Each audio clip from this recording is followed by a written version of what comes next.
Hello students. चलिए, आशा करते हैं आप लोग ठीक ठाक होंगे ना। कल आप लोग का एक बेहतरीन चैप्टर हम लाए थे जिसका नाम था सांख्यिकी। इसको अंग्रेजी में हम बोलते हैं स्टैटिक्स, है ना। अब जानिए, सबसे पहले हम पढ़े थे मिलान चिन्ह तक, आने वाले थे वर्गीकृत आंकड़ा बताने वाले थे, है ना। तो सबसे पहले 4-5 मिनट का समय लेके कल वाला एक शॉर्ट भाषा में रिवीजन हम कर लेते हैं जिससे रिदम सबका बन जाए। ठीक है। तो सबसे पहले हम कल बताए थे सांख्यिकी का कुछ परिचय बताए थे।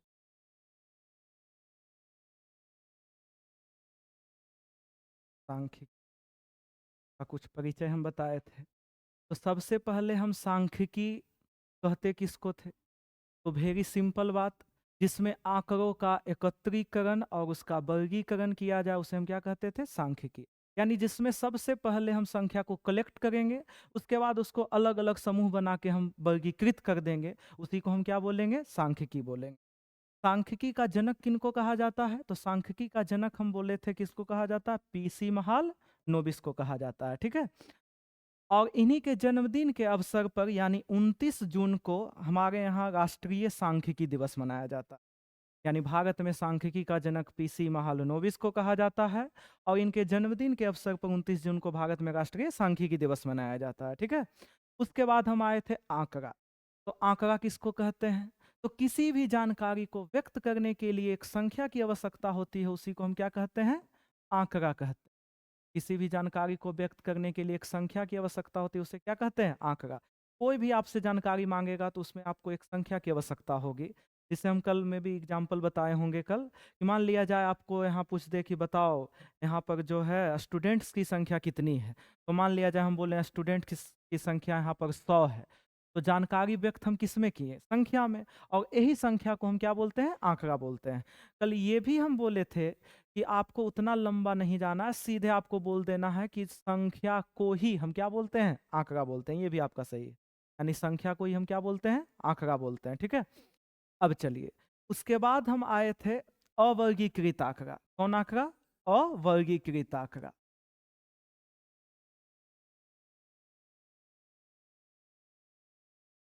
तो अवर्गीकृत आंकड़ा किसको कहते हैं? तो आरंभ में एकत्र किए गए आंकड़ों को हम कौन सा आंकड़ा कहते हैं? अवर्गीकृत। ये क्या है? यानी कोई भी आपसे जानकारी मांगे, स्टार्टिंग में जो जानकारी आप दीजिएगा उसी जानकारी को हम कौन सा आंकड़ा कहते हैं? अवर्गीकृत। तो आगम में एकत्र किए गए आंकड़े, जैसे मान लिया जाए हमसे पूछ दिया कि बताइए इस क्लास में जो है 10 छात्रों का, कोई 10 छात्र चुननी है, 10 छात्र का वजन कितना कितना है। तो हम जानकारी दिए कि देखिए एक का चलिए 39 किलो है, 45 किलो है, 58 किलो है, 63 किलो है। ऐसे करके हम सबका वजन दिए। तो आरंभ में सबसे पहले जानकारी मांगा, तो इसी तौर पर हम जानकारी प्रयुक्त करेंगे। तो आरंभ में जो जानकारी हम दिए इसी को हम कौन सा आंकड़ा बोलेंगे? अवर्गीकृत आंकड़ा। अब इसी को समूह बना के हम अलग अलग कर देंगे कि देखिए 40 से 50 केजी के बीच जो है 10 स्टूडेंट का भाग है, या ऐसे करके 50 से 60 केजी के बीच 2 स्टूडेंट का भाग है। उसी को समूह बना के जब हम अलग अलग करेंगे तो उसी को हम बोलते हैं वर्गीकृत आंकड़ा। ठीक है। खैर अभी वर्गीकृत आंकड़ा हम तो अभी चले नहीं, अभी हम अवर्गीकृत तक पहुंचे हैं। ठीक है। अब चलिए, उसके बाद हम आए थे बारंबारता। तो जो आंकड़ा जितनी बार आता है उसी को क्या कहते हैं? बारंबारता कहते हैं। Very simple. जैसे मान लिया जाए 4, 5, 8, 4, 4, मैं 4 का बारंबारता बोले तो 4 का बारंबारता 4 कितना बार आया? 3 बार। तो 4 का बारंबारता कितना हो जाएगा? 3 हो जाएगा। ठीक है। उसके बाद हम आए थे परिसर। तो किसी भी परीक्षण, परीक्षण माने आंकड़ा, किसी भी परीक्षण के उच्चतम मान माने सबसे बड़का मान, और निम्नतम मान माने सबसे छोटका मान के बीच के अंतर को हम क्या कहते हैं? परिसर कहते हैं। तो कोई भी परीक्षण मान लिया जाए, चलिए इसी में से हमको बोले कि इसका परिसर ज्ञात कीजिए। तो उच्चतम मान माने सबसे बड़का मान कितना है? 8। निम्नतम मान माने सबसे छोटका मान कितना है? 4। दोनों के बीच के अंतर यानी 8 में से 4 गया, कितना बचा? 4। यानी परिसर आपका क्या हो गया? 4 हो गया। ठीक है। उसके बाद हम आए थे मिलान चिन्ह। तो बारंबारता को दर्शाने के लिए एक चिन्ह की आवश्यकता होती है, उसी चिन्ह को हम कौन सा चिन्ह कहते हैं? मिलान चिन्ह। जैसे किसी का बारंबारता 1 है, इसका मिलान चिन्ह 1 पहिया, 2 तो 2 पहिया, 3 तो 3 पहिया, 4 तो 4 पहिया, 5 तो 4 पहिया दे के यहाँ से काट देना, है ना। इसी को हम कौन चिन्ह कहते हैं? मिलान चिन्ह कहते हैं। यहाँ तक सबका क्लियर था कल। आज हम जो टॉपिक लाने वाले हैं वो है वर्गीकृत आंकड़ा। कौन सा आंकड़ा? वर्गीकृत आंकड़ा। तो चलिए आगे बढ़ने का प्रयास करते हैं, है ना। चलिए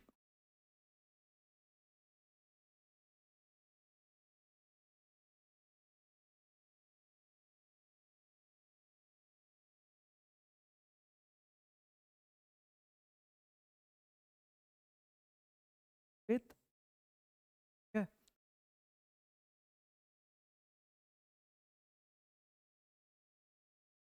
अब चलिए वर्गीकृत आंकड़ा हम किसको कहते हैं जानते हैं अच्छे से, ठीक है। तो आपको ऐसे कल भी एक इसका हम थोड़ा सा हिंट हम दे चुके थे वर्गीकृत आंकड़ा के बारे में। चलिए इस पर आज हम अच्छे से डिस्कस करते हैं। तो जब अवर्गीकृत आंकड़ों को समूह बना के अलग अलग किया जाए, जब अवर्गीकृत आंकड़ों को समूह बना के क्या किया जाए? अलग अलग कर दिया जाए, तो हम कौन सा आंकड़ा कहते हैं? वर्गीकृत आंकड़ा का। पहले हम लिख देते हैं, उसके बाद एग्जाम्पल के माध्यम से हम अच्छे समझते हैं। जब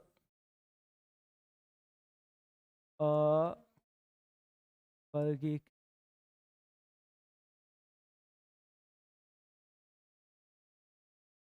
आंकड़ों को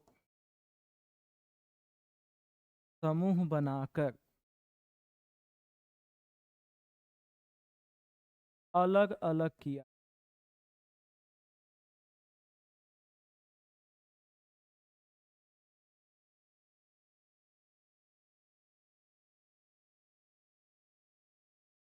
हम वर्गीकृत आंकड़ा कहते हैं।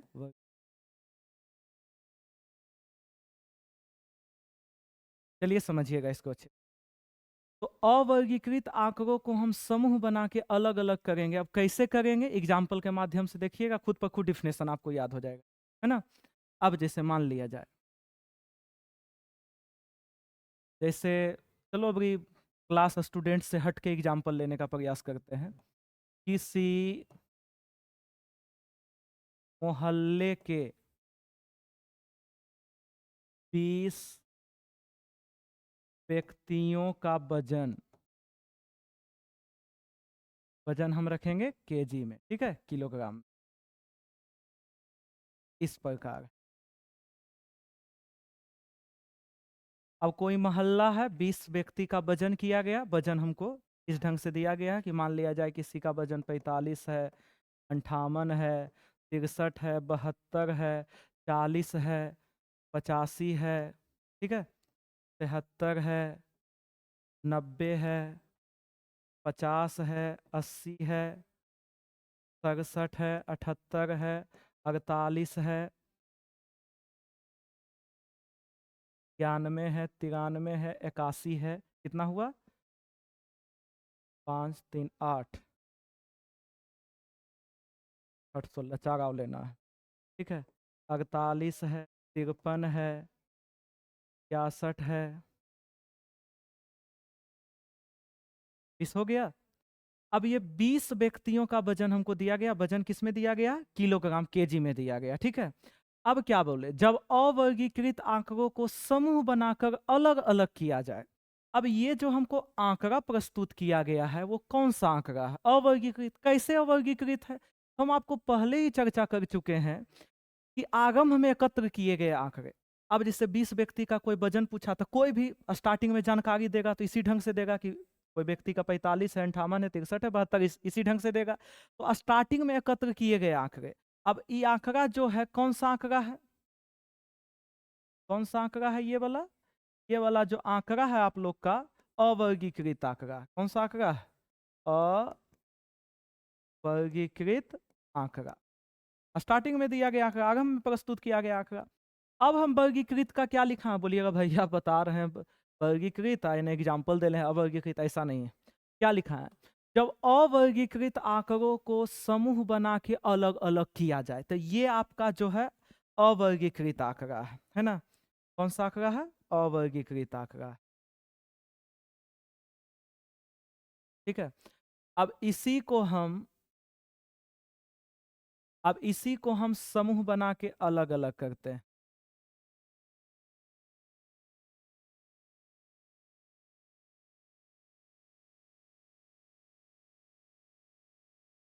अब इसी को हम समूह बना के क्या करते हैं, अलग अलग करते हैं। समूह बनाकर अलग अलग करने। चलिए अब किस ढंग से समूह बनाएंगे सो देखिएगा।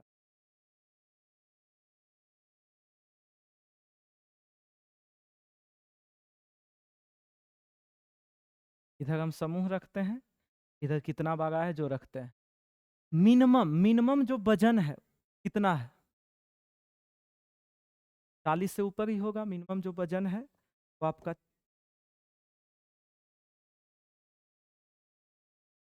40 से ऊपर ही होगा, ठीक है।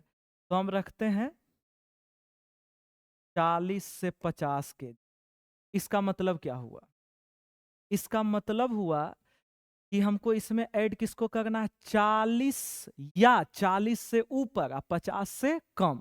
यानी इसमें किसको ऐड करना है हमको, जिसका वजन 40 या 40 केजी से अधिक है, 50 केजी से कम है, ना कि 50 केजी तक, है ना।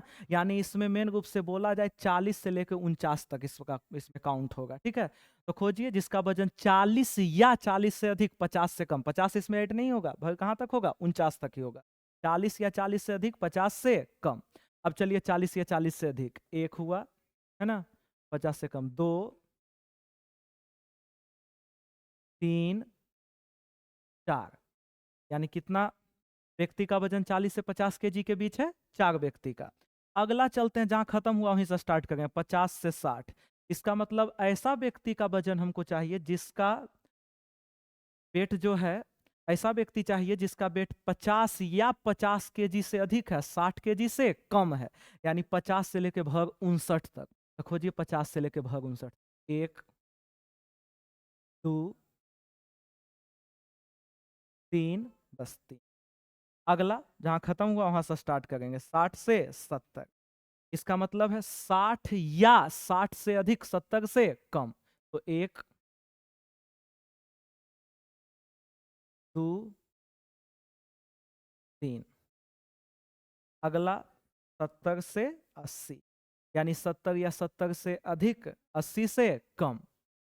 1, 2, 3, 4। अगला रखते हैं 80 से 90, ठीक है। यानी 80 या 80 से अधिक, 90 से कम। 1, 90 इसमें गिनती नहीं होगा, है ना, 90 से कम गिनती करना। 2, 3, 3।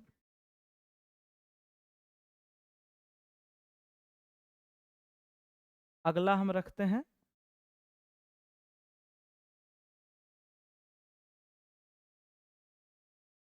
90 से 100, यानी 90 या 90 से अधिक, 100 से कम। तो 1, 2, 3, बस 3। टोटल मिला के 20 हो जाता है, ठीक है। अब चलिए ये अवर्गीकृत आंकड़ों को हम समूह बना के अलग अलग कर दिए। अब समूह बना के अलग अलग किए, इसी को हम टोटल को कौन सा आंकड़ा बोलेंगे, वर्गीकृत आंकड़ा। अब यहाँ जगह का खाली रखे हैं। अब देखिए जितना समूह वर्गीकृत आंकड़ा में बना है, कितना समूह बना, 1 समूह, 2 समूह, 3 समूह, 4 समूह, 5 समूह, 6 समूह। टोटल समूह को ही हम कौन अंतराल बोलते हैं, वर्ग अंतराल। यानी वर्गीकृत आंकड़ों में जितना समूह बना है वो प्रत्येक समूह को हम कौन अंतराल बोलते हैं, वर्ग अंतराल। और इधर आपका हो गया बारंबारता। अब पूछेगा भैया कैसे, तो बारंबारता क्या था, जो परीक्षण जितनी बार आता है, तो 40 से 50 केजी के बीच कई व्यक्ति आए, 4 व्यक्ति, तो बारंबारता होगा कि नहीं होगा। तो वर्गीकृत आंकड़ों के प्रत्येक समूह को कौन अंतराल बोलते हैं, वर्ग अंतराल, है ना। तो जितना समूह है इसको कौन सा अंतराल बोलेंगे, वर्ग अंतराल। अब डिफिनेशन अच्छे से क्लियर हुआ, क्या डिफिनेशन था, चलिए एक बार चलते हैं, थोड़ा सा समय। डिफिनेशन हम लिखाए थे वर्गीकृत आंकड़ों का, कि जब अवर्गीकृत आंकड़ों को समूह बना के अलग अलग कर दिया जाए तो उसको कौन आंकड़ा कहते हैं, वर्गीकृत आंकड़ा का। तो आगम में प्रस्तुत किया गया आंकड़ा अवर्गीकृत था, अब समूह बना के हम अलग अलग कर दिए, तो इस समूह को, टोटल को हम कौन आंकड़ा बोलेंगे? वर्गीकृत का। किसी को कोई दिक्कत? दिक्कत तो नहीं होना चाहिए इसमें, है ना? चलिए, तो वर्गीकृत आंकड़ा तक क्लियर है आप लोग का। अब चलिए, इसमें कुछ इंपॉर्टेंट पॉइंट है, इसके बारे में हमको जानना है। तो कौन सा वो पॉइंट है, चलिए देखते हैं।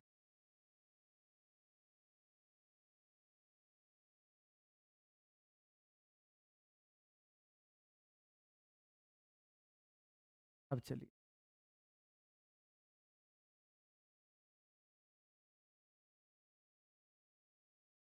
चलिए, अभी जस्ट हम बोलें कि वर्गीकृत आंकड़ों के प्रत्येक समूह को हम कौन अंतराल बोलते हैं? वर्ग अंतराल, है ना?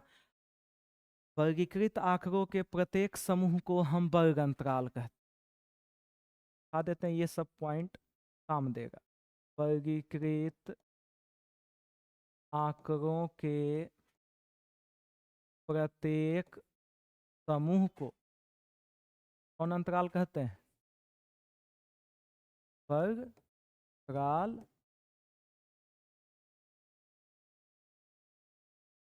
यहाँ तक तो आप लोग बड़ा अच्छे से समझे हुए हैं कि जितना समूह वर्गीकृत आंकड़ों में है, प्रत्येक समूह को हम वर्ग अंतराल बोलते हैं। अब देखिए, वर्ग अंतराल आप इस ढंग का देखते होंगे, 40 से 45 या 10 से 20, ये सब क्या है? वर्ग अंतराल, है ना?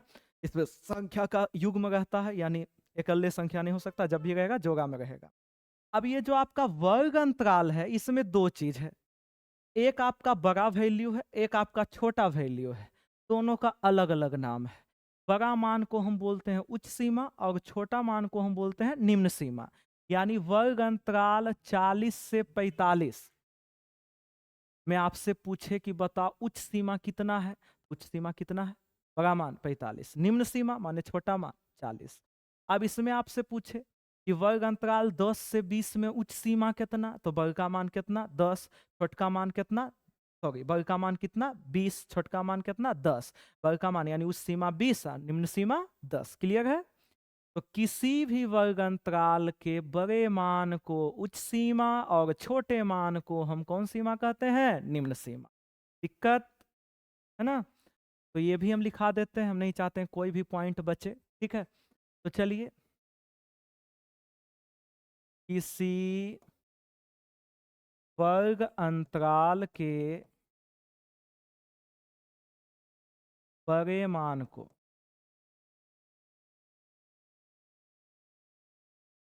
उच्च सीमा तथा छोटे मान को निम्न सीमा क्या कहते हैं?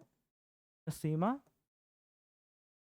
ठीक है, अब चलिए, अब एग्जाम्पल देख लेते हैं, हालांकि ये सब तो बच्चा वाला चीज है ना?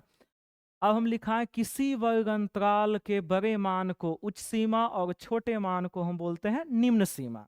अब जैसे आपसे पूछ दे कि बताइए 12 से 18 का वर्ग अंतराल,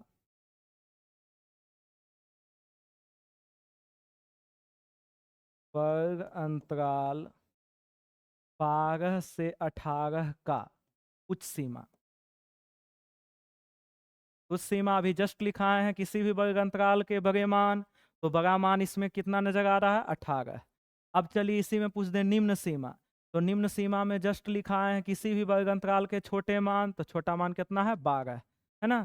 तो आशा करते हैं भर बुढ़ौती तक उच्च सीमा निम्न सीमा में किसी को कोई प्रॉब्लम होना नहीं चाहिए, है ना? चलिए, अब हम बढ़ते हैं। अब इसका जो वर्गीकृत आंकड़ा के अंतर्गत हमको तीन चीज का अध्ययन कर, कितना चीज? तीन चीज। कौन कौन सा वो है? एक आपका है वर्ग अमाप, है ना? एक आपका है वर्ग चिन्ह, और एक आपका है संचयी बारंबार। यानी वर्गीकृत आंकड़ा के अंतर्गत हमको पॉइंट के बारे में जानना है, वर्ग अमाप, वर्ग चिन्ह और संचयी बारंबारता। जिस तरीके से हम कल अवर्गीकृत आंकड़ा में तीन चीज के बारे में पढ़े थे, कौन कौन सा चीज था? एक बारंबारता था, एक परिसर था, और एक आपका था मिलान चिन्ह। उसी प्रकार इसमें हम तीन डिफिनेशन पढ़ेंगे, वर्ग अमाप, वर्ग चिन्ह और संचयी बारंबार। तो चलिए बारी बारी से तीन, ठीक है, तो हटावें।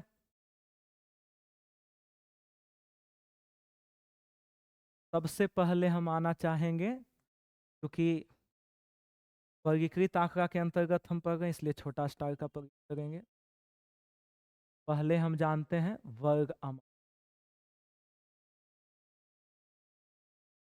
चलिए, वर्ग अमाप किसको कहते हैं जानते हैं। एक भी डिफिनेशन, कल भी हम बोले, एक भी डिफिनेशन आपको घट्टा मारने की आवश्यकता नहीं है, टोटल चीज आपको यहीं पर याद होगा, है ना। थोड़ा सा खाली शब्द रख। तो वर्ग अमाप किसको कहा जाता है, तो किसी वर्ग अंतराल, वर्ग अंतराल समझ में आता है ना, जिसमें संख्या का जोड़ा हो इतना से इतना, 10 से 20 संख्या का जोड़ा है, इसको कौन अंतराल बोलेंगे, वर्ग अंतराल। तो किसी वर्ग अंतराल के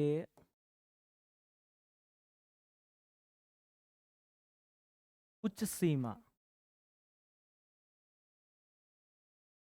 और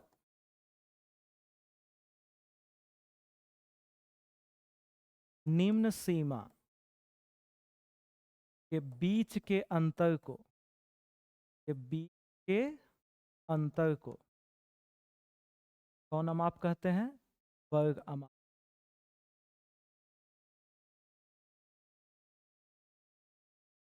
चलिए समझिएगा इसको अच्छे से, क्या हम लिखा, हम लिखाए हैं किसी भी वर्ग अंतराल, वर्ग अंतराल क्लियर है, तो कोई भी वर्ग अंतराल के उच्च सीमा, उच्च सीमा बोले तो सबसे बड़ का मान वर्ग अंतराल का है ना, निम्न सीमा बोले तो छोटका मान। अब उच्च सीमा और निम्न सीमा के बीच के अंतर को हम कौन अमाप बोलेंगे, वर्ग अमाप। अब इसी से एक फार्मूला डिफिनेशन से ही बनता है, और बच्चा इसको घट्टा मारते रहता है ना फार्मूला को ऊपर से नहीं टपका, डिफिनेशन से ही निकला है, यानी इसी को हम घट्टा मारते रहेंगे बैठ के, वर्ग अमाप। घट्टा मारने की तो आवश्यकता है नहीं, वर्ग अमाप बराबर क्या होगा, तो डिफिनेशन क्या लिखा है, किसी भी वर्ग अंतराल के उच्च सीमा और निम्न सीमा, निम्न सीमा के बीच के अंतर, अंतर किसको कहते हैं, घटाव के, यानी उच्च सीमा में निम्न सीमा को घटा दो, उसी को हम क्या बोलेंगे, वर्ग अमाप बोलेंगे। यानी इसी से फॉर्मूला बन गया वर्ग अमाप बराबर उच्च सीमा माइनस निम्न सीमा। अब इससे ऑब्जेक्टिव बहुत बार बोर्ड एग्जाम में पूछा हुआ है, अब वेरी सिंपल एकदम बच्चा वाला चीज है ये सब, ठीक है। अब जैसे मान लिया जाए एग्जाम्पल बोला कि वर्ग अंतराल 15 से 20 का वर्ग माप याद करें। अब बताओ, ये ऑब्जेक्टिव में पूछेगा तो इसमें कलम लगाने की आवश्यकता है, तो सीधे हम देख के बताएंगे, उच्च सीमा 20 है, निम्न सीमा 15 है, उच्च सीमा में निम्न सीमा को घटाओ, यानी 20 में 15 को घटाओ, वर्ग माप हो गया 5। मान लिया जाए इसको आपको बनाना है, तो वेरी सिंपल, सोल्व, ये सोल्व का सिंबल है ना। अब चलिए, उच्च सीमा कितना है जी, 15, सॉरी उच्च सीमा 20, निम्न सीमा कितना है, चुटकुन्ना मान कितना है, 15। अब तो कैसे पूछ कोची रहा है, वर्ग अमाप, इसलिए वर्ग अमाप, तो वर्ग अमाप यानी उच्च सीमा 20, निम्न सीमा 15, अंतर माने घटाव, यानी 20 में से 15 गया, आ गया 5। क्लियर। आशा करते हैं कि वर्ग अमाप में किसी को कभी भी कोई दिक्कत होना नहीं चाहिए, ठीक है। चलिए, अब हम जानते हैं इसका एक छोटा सा, इसमें हमको पॉइंट जानना है, चलो पॉइंट बता देते हैं, उसके बाद हम बढ़ेंगे वर्ग चिन्ह, ठीक है। इसका एक नाम और है, वर्ग अमाप को हम वर्ग अंतराल की लंबाई भी कहते हैं, वर्ग अमाप को हम वर्ग अंतराल की क्या कहते हैं, लंबाई भी कहते हैं। हम मान लिया जाए, पूछ दिया कि 15 से 20 का वर्ग अंतराल 15 से 20 का लंबाई ज्ञात करो, अल्लाह ये तो बतेबे नहीं किए, खाली बोलते रहते हैं डिटेल पढ़ाएंगे डिटेल पढ़ाएंगे, ये तो बतेबे नहीं किए कि वर्ग अंतराल के लंबाई कैसे ज्ञात होता है। तो डोंट वरी, वर्ग अमाप को ही हम वर्ग अंतराल की क्या कहते हैं, लंबाई कहते हैं। यानी 15 से 20 का वर्ग अंतराल का लंबाई पूछे तो सीधे, यानी वर्ग अमाप पूछ रहा है, वर्ग अमाप यानी 20 में से 15 गया, कितना गया, 5, तो हम लिखा दें, तो वर्ग अमाप को ही वर्ग अंतराल की क्या कहते हैं, लंबाई का।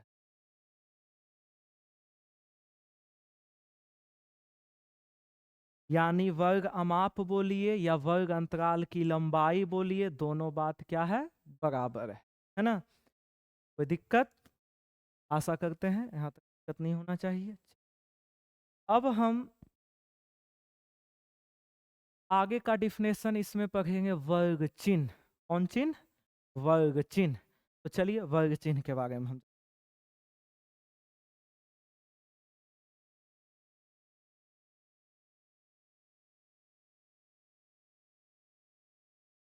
ये क्या है, ठीक है। तो चलिए, कोई भी वर्ग अंतराल के बीच का मान जो होता है तो हम क्या बोलते हैं, वर्ग चिन्ह। इसलिए इसको अंग्रेजी में मिड वैल्यू भी बोलते हैं, वर्ग चिन्ह। अब जैसे मान लिया जाए, पूछे 10 से 20 का वर्ग चिन्ह कितना। अब आप ही लोग बताइए, 10 से 20 ये वर्ग अंतराल है। हम बोले किसी भी वर्ग अंतराल के बीच का मान, तो 10 से 20 के बीच का मान कितना हो जाता है, 15। अब यही 15 को हम कौन चिन्ह बोलेंगे, वर्ग चिन्ह। डाउट, याद हुआ डिफिनेशन। किसी भी वर्ग अंतराल के बीच के मान को हम कौन चिन्ह बोलते हैं, वर्ग चिन्ह। वर्ग अंतराल के कौन से मान, बीच के मान, ठीक है। चलिए इसको लिखाते हैं, किसी वर्ग अंतराल के बीच के मान को हम कौन चिन्ह कहते हैं, वर्ग चिन्ह से, ठीक है। सीधी सी बात, बीच का मान। अब मान लिया जाए आपसे पूछा कि बताओ 20 से 40 का वर्ग चिन्ह कितना होगा। अब आप ही लोग फैसला कीजिए, 20 से 40। तो हम डिफिनेशन क्या लिखा है, किसी भी वर्ग अंतराल के बीच के मान, तो 20 से 40 इसके बीच का मान कितना हो जाता है, 30। और यही 30 को हम कौन चिन्ह बोलेंगे, वर्ग चिन्ह। डाउट, इसी 30 को हम कौन चिन्ह बोलेंगे, वर्ग चिन्ह बोलेंगे। अब चलिए, इसी से फॉर्मूला भी बनता है, बीच का मान कैसे निकलता। इसका औसत निकालने पर बीच का मान निकलेगा। और औसत कैसे निकालता है, परीक्षणों के योग में परीक्षणों की कुल संख्या 2 संख्या है, 2 से भागा दे दो। इसी से फॉर्मूला वर्ग चिन्ह का बन जाता है। क्या बनता है, तो हम रट्टा बैठ के मारते, रट्टा मारते हैं, वर्ग चिन्ह बराबर, वर्ग चिन्ह बराबर उच्च सीमा प्लस निम्न सीमा बटा 2, है ना। यानी बीच का मान निकालने के लिए हमको औसत निकालना है, और औसत क्या होगा, परीक्षणों का योग बटे परीक्षणों की संख्या। यानी उच्च सीमा 2 परीक्षण है तो 2 से भागा दे दिए, इसे फॉर्मूला बन गया डिफिनेशन से। तो वर्ग चिन्ह बराबर क्या फॉर्मूला हम याद करते हैं, उच्च सीमा जोड़ निम्न सीमा बटा 2। अब चलिए एग्जाम्पल हम चलते हैं ध्यान से। अब जैसे आपसे बोले वर्ग अंतराल, मान लिया जाए, चलिए 12 से 18 का वर्ग चिन्ह ज्ञात।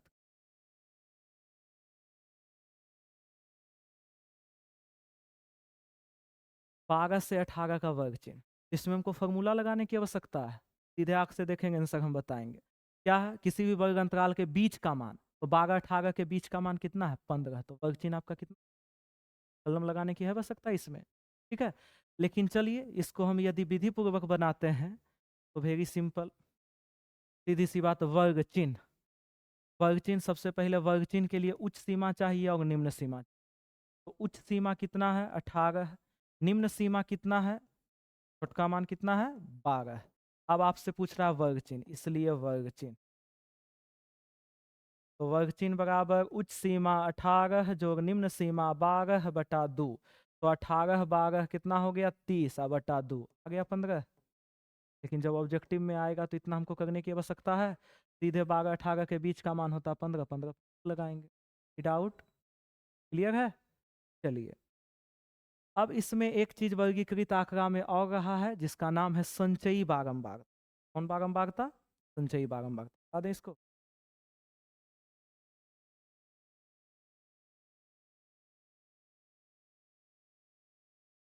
संचयी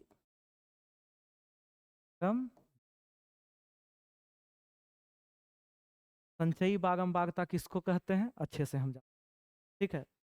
ये कोई बड़ा चीज है नहीं, पहले हम डिफिनेशन लिखते हैं उसके बाद इसको।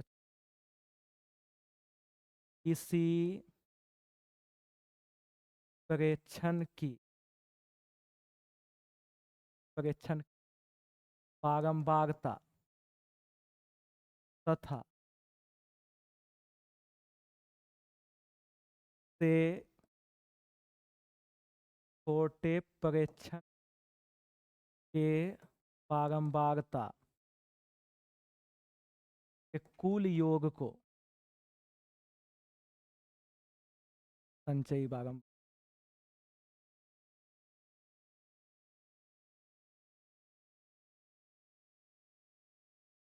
अब चलिए, डिफिनेशन देखने में तो बड़ा लेंदी लग रहा है, क्योंकि जब तक इसको समझेंगे नहीं, याद करेंगे तुरंत भूलेंगे, है ना। चलिए एक एक वर्ड को हम समझाने का प्रयास करें।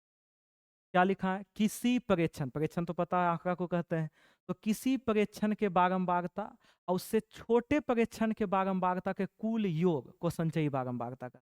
ये तो डिफिनेशन को सिर्फ पढ़ दिए।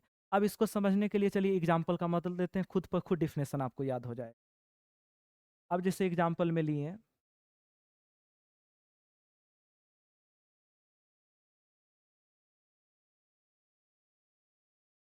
इस आंकड़ा का हम टेबल बनाते हैं, वर्ग है वर्ग राल, ये आपका है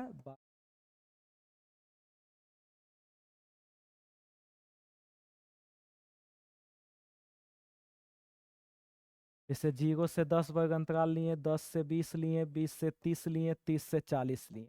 वर्ग अंतराल में तो किसी को दिक्कत नहीं होना चाहिए। इसका बारंबारता मान लिया जाए 2 है, 5 है, 4 है, 3 है, ठीक है। अब इसमें बोल दिया, इसमें वर्ग अंतराल 0 से 10 तथा 20 से 30 का संचयी बारंबारता ज्ञात।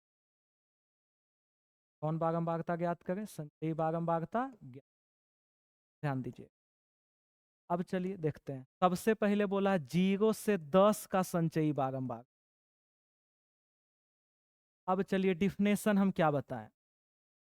किसी प्रेक्षण, आपका प्रेक्षण है, आंकड़ा है, के बारंबारता तथा उससे छोटे प्रेक्षण के बारंबारता के कुल योग को, तो ये वाला प्रेक्षण का बारंबारता कितना है? 2 है।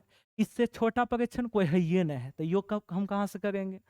तो किसी भी परीक्षण की बारंबारता 2, उससे छोटे परीक्षण, तो इससे छोटा कोई परीक्षण ही नहीं है ना, तो योग तो होगा नहीं, तो इसका संचयी बारंबारता कितना हो जाएगा? 2 ही रहेगा।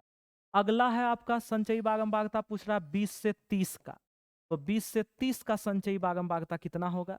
तो किसी परीक्षण की बारंबारता, तो 20 से 30 का बारंबारता कितना है? 4। उससे छोटे परीक्षण, उससे छोटा 10 से 20 है, उससे छोटा 0 से 10 है, उससे छोटा क्या है? 5 है, उससे छोटे परीक्षण। उससे छोटे परीक्षण की बारंबारता 0 से 10 भी उससे छोटा, उसका बारंबारता कितना है? 2 है। सब के योग, योग माने 5 4 9, 9 2 11, इसी को हम कौन सा बारंबारता बोलेंगे? संचयी बारंबारता। फिर से एक बार, किसी परीक्षण की बारंबारता, मान लिया जाए 20 से 30 का संचयी बारंबारता हमको निकालना है, उसका बारंबारता कितना है? 4।